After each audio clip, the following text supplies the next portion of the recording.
first walk-on in a film was the first great train robbery with Donald Sutherland.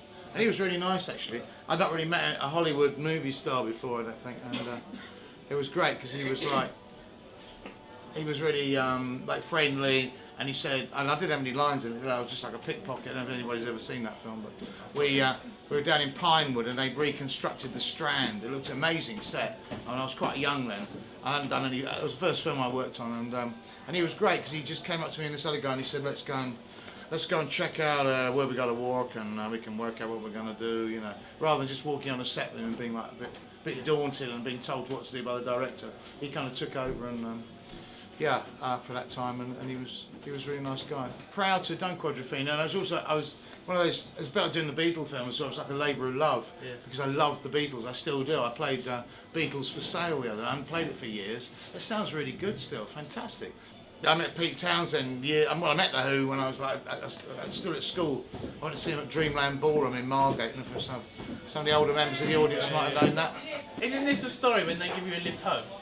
Yeah. Yeah, so how many people can ever claim to fame like that? Yeah, it was great. I mean, once again, like meeting Donald Sutherland on the first great train robbery, meeting Pete Townsend and actually go, because in those days you could just walk backstage, nobody seemed to bother you too much.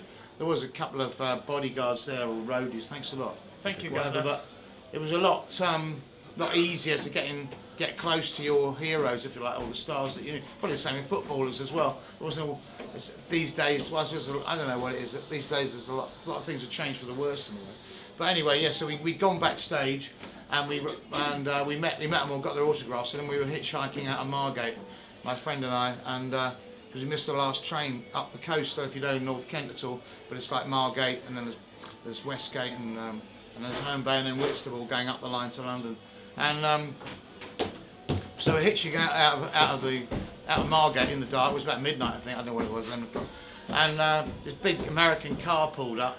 We looked in, and it was Pete Townsend and his girlfriend Karen, and he said, well, "You're going up that way, lads?" And we said, "Yeah." And he went, "Oh, jump in," and he bought some fish and chips and a bottle of lemonade.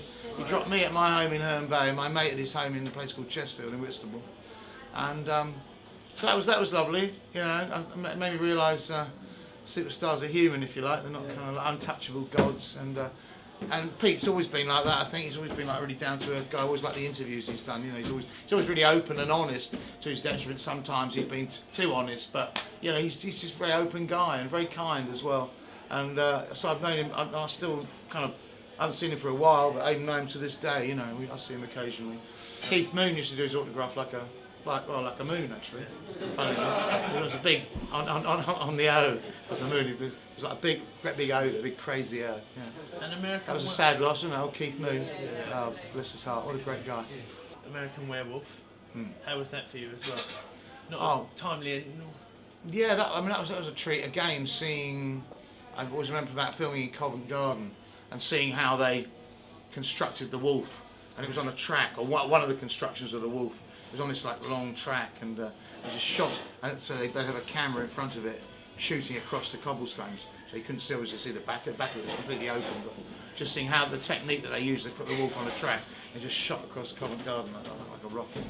So that was good. Yeah, there was a woman. I was just walking back to my flat this afternoon, and a lady in a car stopped. She shouted out, "Hey Nick, can we do a photo?" And it was like on this huge, great busy roundabout, traffic going back for a mile that way and over the Kingston Bridge that way. And I said, "You're holding up the traffic, love." And I said, "Oh, all right, go on then."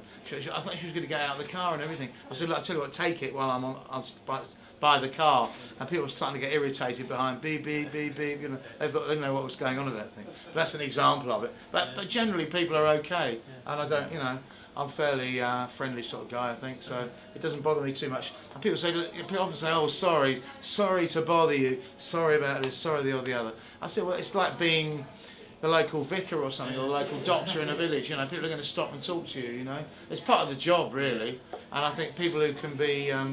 Somebody said something really sweet to me in pantomime this year. They said, "Thank you for being nice to the young ones," because you know, panto, you have like a group of young dancers, you know, come in and they're from like a local dance school or whatever. Thank you for being friendly towards them, you know. I think most people will be friendly to everybody at a panto, but you know, they said there'd been some stars have been up there and they weren't very nice to the little ones, you know. So You know, that was really nice, that lady. That quite touched me, that lady saying that, you know. I presume everybody else is like that, but obviously they're not.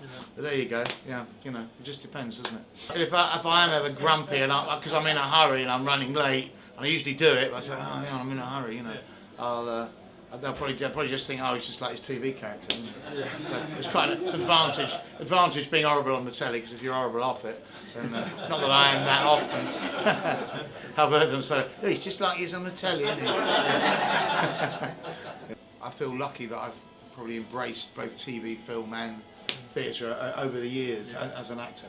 I might not be as wealthy as I would have been if I stayed in there for 30 years, but maybe I got more of a wealth of experience, you know, and playing different characters outside EastEnders, which there's a hell of a lot of it. You know, I mean, the deeper you go.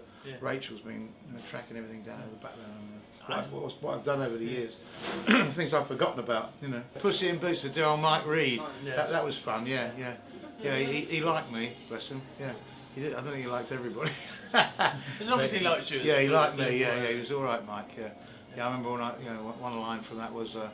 I came on all dressed in leather with a ghetto blaster as the Wicked Giant, and he said, oh yeah, he said, oh, John, the Wicked Giant, eh? You're the same height as me, mate. I said, yeah, Mike, I'm the direct result of my Wicked Giant mother having it off with one of the 7 dwarfs. Yeah, I've always loved music. Taught myself to play the drums when I was a kid, and guitar a bit later on. So yeah, got 2 guitars that I play, and I've written my own songs as well. So I've got all that, and I'm working with this band called Joan of Arc. You can check it out on YouTube. It's still on there, isn't it, Rachel? Yeah. It's on YouTube. It's called Wild One. Yeah, so it was a Christmas single. Yeah. I'm just out of school and I'm real cool. Gonna dance like a fool. Got a message that I'm gonna be a wild one. You know, I hope you've all learnt tonight that there's more to life than EastEnders and Nick Conn. John Altman. Thank you. Thanks a lot. Thank you.